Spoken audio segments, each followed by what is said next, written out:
The Edwin Smith Papyrus is an ancient Egyptian medical text, named after the dealer who bought it in 1862, and the oldest known surgical treatise on trauma. This document, which may have been a manual of military surgery, describes 48 cases of injuries, fractures, wounds, dislocations and tumors. It dates to Dynasties 1617 of the Second Intermediate Period in ancient Egypt, c.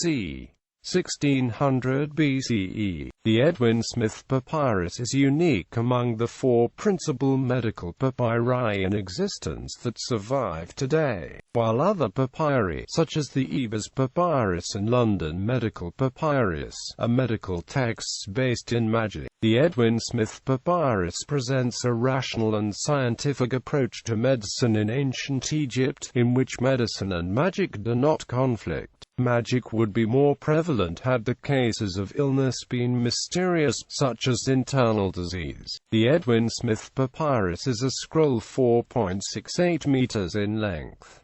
The recto has 377 lines in 17 columns, while the verso has 92 lines in 5 columns. Aside from the fragmentary outer column of the scroll, the remainder of the papyrus is intact. Although it was cut into one-column pages sometime in the 20th century, it is written right to left in hieratic, the Egyptian cursive form of hieroglyphs, in black ink with explanatory glosses in red ink. The vast majority of the papyrus is concerned with trauma and surgery, with short sections on gynecology and cosmetics on the verso. On the recto side, there are 48 cases of injury. Each case details the type of the injury, examination of the patient, diagnosis and prognosis, and treatment. The verso side consists of 8 magic spells and 5 prescriptions. The spells of the verso side and 2 incidents in case 8 and case 9 of the exceptions to the practical nature of this medical text. Generic spells and incantations may have been used as a last resort in terminal cases.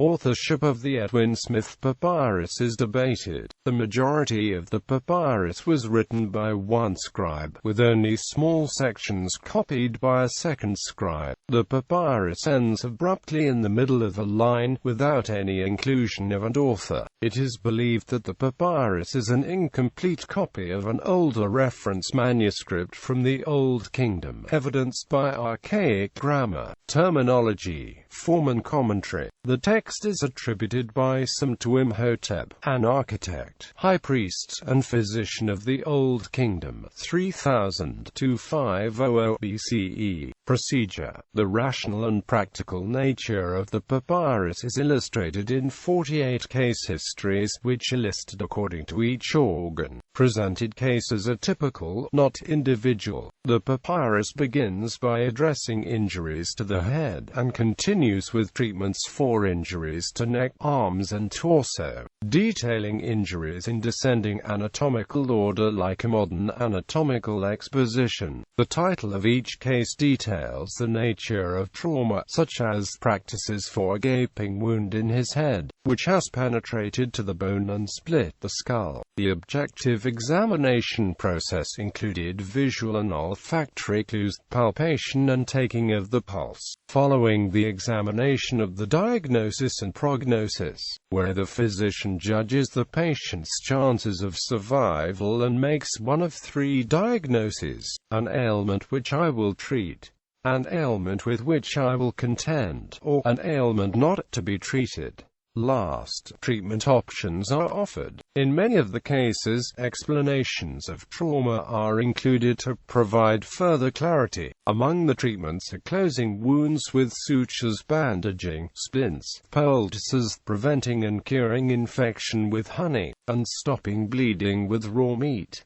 Immobilization is advised for head and spinal cord injuries, as well as other lower body fractures. The papyrus also describes realistic anatomical, physiological and pathological observations. It contains the first known descriptions of the cranial structures, the meninges, the external surface of the brain, the cerebrospinal fluid, and the intracranial pulsations. Here, the word brain appears for the first time in any language. The procedures of this papyrus demonstrate an Egyptian level of knowledge of medicines that surpassed that of Hippocrates, who lived 1,000 years later. The influence of brain injuries on parts of the body is recognized, such as paralysis. The relationship between the location of a cranial injury and the side of the body affected is also recorded, while crushing injuries of vertebrae were noted to impair motor and sensory functions, due to its practical nature and the types of trauma investigated. It is believed that the papyrus served as a textbook for the trauma that resulted from military battles. History. The Edwin Smith Papyrus dates to Dynasties 1617 of the Second Intermediate Period. Egypt was ruled from Thebes during this time, and the papyrus is likely to have originated from there. Edwin Smith, an American Egyptologist, was born in Connecticut in 1822. The same year Egyptian hieroglyphic was decoded. Smith purchased it in Luxor, Egypt in 1862, from an Egyptian dealer named Mustafa Aga. The papyrus was in the possession of Smith until his death, when his daughter donated the papyrus to New York Historical Society. From 1938 through 1948, the papyrus was at the Brooklyn Museum. In 1948, the New York Historical Society and the Brooklyn Museum presented the papyrus to the New York Academy of Medicine, where it remains today. The first translation of the papyrus was by James Henry Breasted, with the medical advice of Dr. Arno B. Lockhart. In 1930, Breasted's translation changed the understanding of the history of medicine. It demonstrates that Egyptian medical care was not limited to the magical modes of healing demonstrated in other Egyptian medical sources. Rational, scientific practices were used, constructed through observation and examination. From 2005 through 2006, the Edwin Smith Papyrus was on exhibition at the Metropolitan Museum of Art in New York.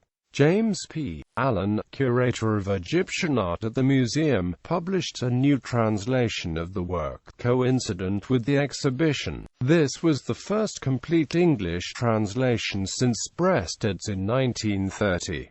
This translation offers a more modern understanding of hieratic and medicine. Bibliography.